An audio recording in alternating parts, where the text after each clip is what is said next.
presentaremos. Ahora tenemos a Eric Toussaint con nosotros. Eric Toussaint es el presidente del CATEDEM, el Comité por la Abolición de la Deuda Externa, y ha participado en las auditorías de la deuda tanto de Ecuador como de Grecia, y es asesor de diversos ayuntamientos justamente del cambio en el Estado español. Eric, yo te quería empezar haciendo una pregunta. ¿Qué sería una deuda ilegítima? En un minuto, más o menos. Bueno, una deuda ilegítima es una deuda contratada sin respetar el interés general. Es una deuda contratada en favor de un grupo minoritario privilegiado. Por ejemplo, deuda contratada para rescatar a bancos que son responsables de la crisis es claramente una deuda ilegítima, que además podría ser ilegal dependiendo de la forma como se contrató esa deuda. Esto. Tú participaste en la auditoría de la deuda en Ecuador. Sí. ¿Qué conclusiones se sacan de la auditoría? Muy claro que hemos podido analizar 85% de la deuda que estaba reclamado a Ecuador y hemos considerado que era ilegítima, la verdad, porque la deuda del Ecuador es con el Banco Mundial, con el Fondo Monetario Internacional, con gobiernos como el gobierno español o el gobierno italiano y con los mercados. En cada tipo de deuda, con diferentes acreedores, había irregularidades evidentes, signos de nulidad de deuda y carácter ilegítimo en el sentido que iba en contra del interés de la población. Entonces, sobre la base de nuestra auditoría, el gobierno decidió suspender una parte que habíamos identificada como ilegal y ilegítima. Era la parte hecha en bonos vendido en los mercados internacionales, principalmente en Estados Unidos. Y allí fue una suspensión unilateral de pago, diciendo esa deuda es ilegal, no la pago.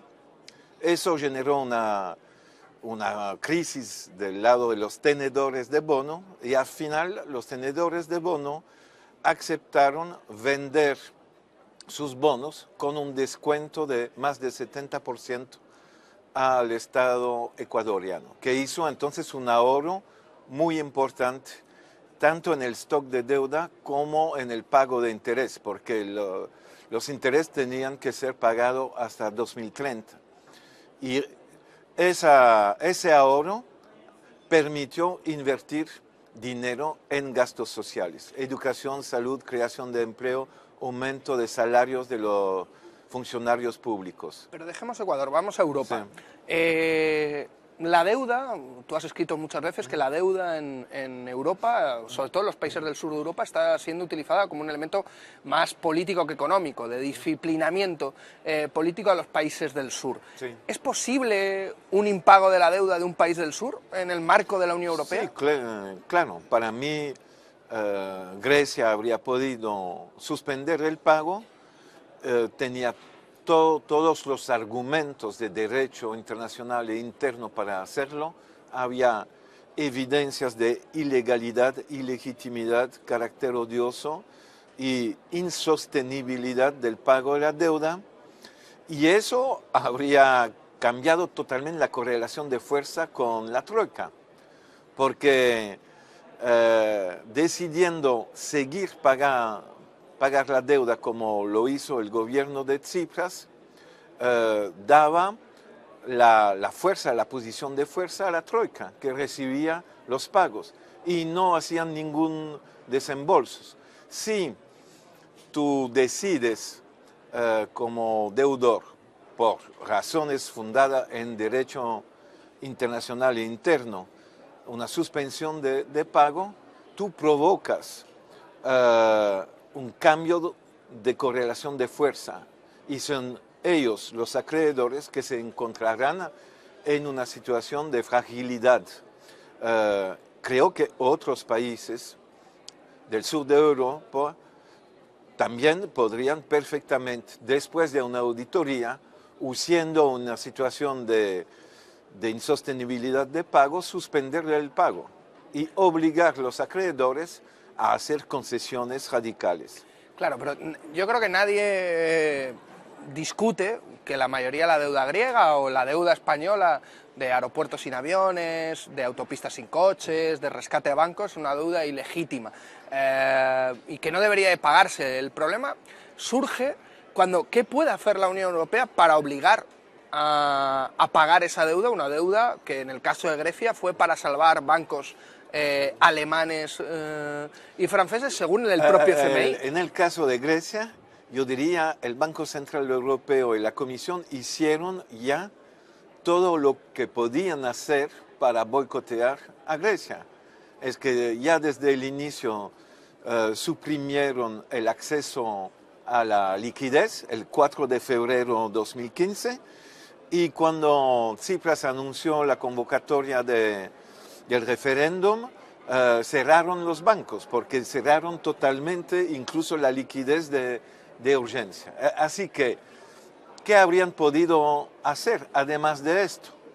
Expulsar, pero no hay forma legal de expulsión. Ya cerrando los bancos, de alguna manera, expulsaban Grecia de la zona euro, porque Grecia entonces habría tenido que emitir moneda para volver a un funcionamiento normal. Así que creo realmente que Grecia habría tenido la posibilidad de vencer a sus acreedores.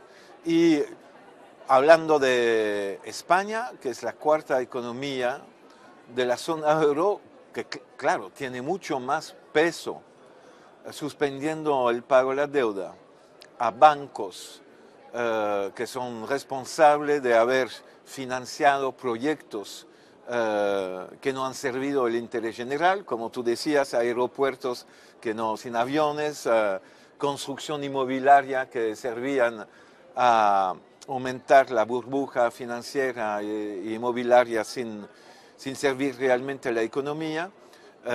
Si hay una suspensión de pago a los bancos privados, eso les obligará a hacer concesiones muy fuertes a España.